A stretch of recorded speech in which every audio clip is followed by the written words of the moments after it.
Learn from my mistakes. This is what happens to glycerin-based soap when it is not wrapped. Let me show you. If you have a window open and if it's raining, if the air is moist, the glycerin in the soap base is going to attract that moisture and create glycerin dew on the body of the soap. So it creates this kind of like cloud. These are things that I'm just like learning as I go. So if you want to avoid all of this, wrap your soaps. I really wanted to avoid having to wrap the soaps because I really wanted to be as eco-friendly and plastic-free as I could possibly be. So I was hoping that maybe I could be the exception, but I did read in quite a few different places that this would happen and that the way to avoid it is by wrapping it in plastic. And I said, I'm gonna be the exception. That's not gonna happen to me because I'm gonna be plastic free. And apparently I'm not the exception. It did happen. It did happen. So, you know, that was the journey I chose to go on. We're here now. We're all learning together. It's all good. It's all good. So let me show you what some of the other soaps actually end up looking like. Okay, so this is one where you see that's all glycerin. That's all the glycerin do. Check out this soap. All of this is glycerin dew. This is what happens when you do not wrap your vegetable glycerin melt and pour soap in plastic. This is my beautiful soap. I loved this one with the beautiful flowers inside. No, now I need to redo it. And then after I redo it, I'm going to wrap it in plastic.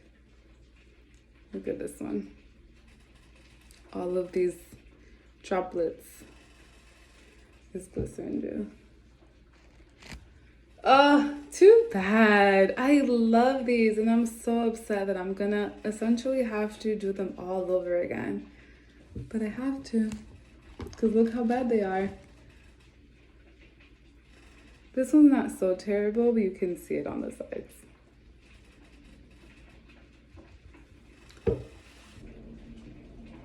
Oh, I love this one too. This breaks my heart having to redo them because they're so beautiful. And because they're each one of a kind, there's no way I can replicate these. Like, this is it. I have to say goodbye to them. Thank you for existing for me. I am deeply sorry for not providing you with the environment that you needed to thrive. That was all me. All my bad.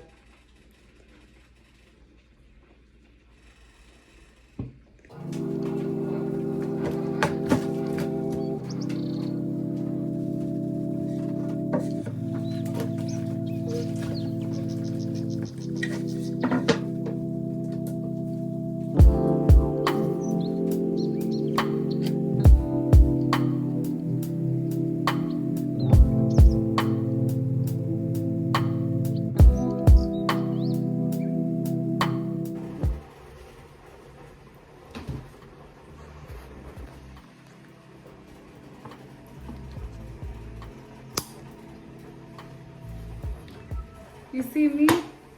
I like working with materials that I consider to be pretty forgiving, and melt and pour soap is super forgiving. Like, yeah, I'm not happy that I have to redo the soaps, but I am happy that I'm able to redo the soaps and that it's not a complete, you know, something that I have to trash out. That would be a complete and utter nightmare and a lot more of an upsetting situation. I need to know that I'm able to make mistakes and that it's okay, I'm able to recover and bounce back. I don't do well in situations where there's no, where there's zero margin of error. No, I need there to be margins of errors because I am going to error. And I need that to be okay. I need that to be expected and allowed. So, I love melt and pour soap. I get to see what the botanicals end up forming into this time. That's really cool. They get to have a second life, and I get to see what they do with it. So that's exciting.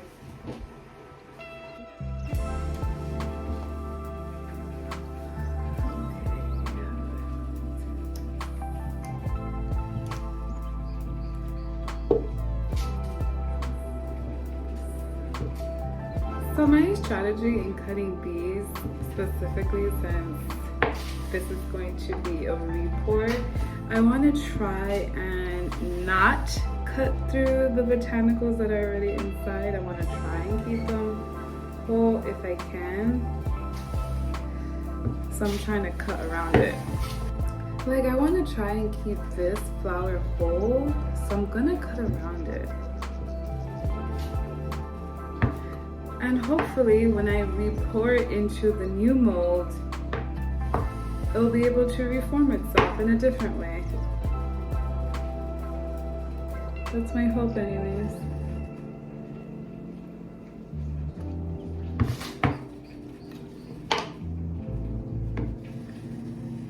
The beauty about making these soaps is that, yeah, it's my hands that's pouring all of these things together, like I'm putting all of the ingredients together, but the soaps really just make themselves.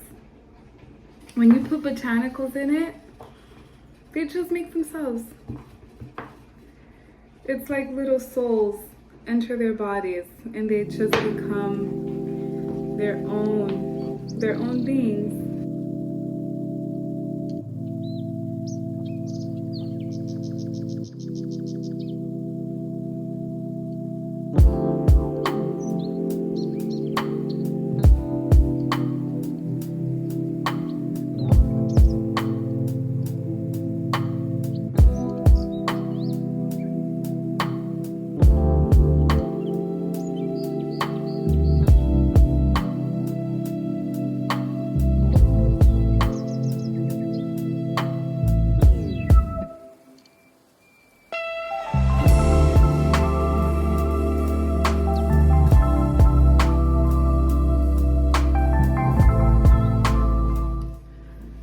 So what did we learn here today?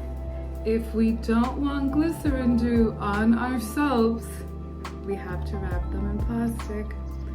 I know, not the best solution, but apparently it's the only answer. If anybody knows if there's any other way that we can prevent this from happening that doesn't involve wrapping it in plastic, please let me know.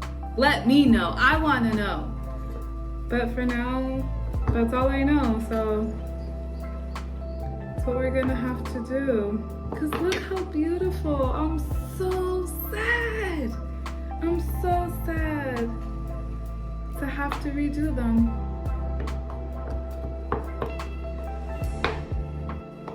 They held completely fine during the warmer months because it was summer and there really wasn't moisture in the air the way that there is now that we're in fall in Seattle where it rains very often.